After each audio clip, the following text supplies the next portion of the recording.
Hey everybody, this is a real quick video in case you have boAt Airdopes 141 ANC Bluetooth earbuds and you need to do a hard reset on them.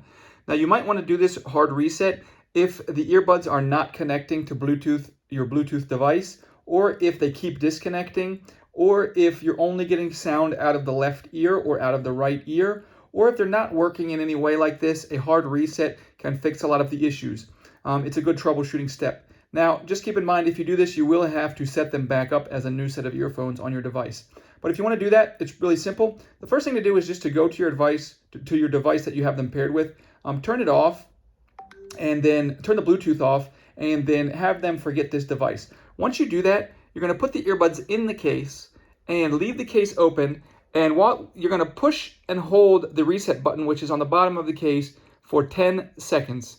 And you'll know that the reset is complete when the case will blink 5 times and the earbuds will also blink 5 times, at which point you can close the case, open it up, take the earbuds out, and repair them as a new device.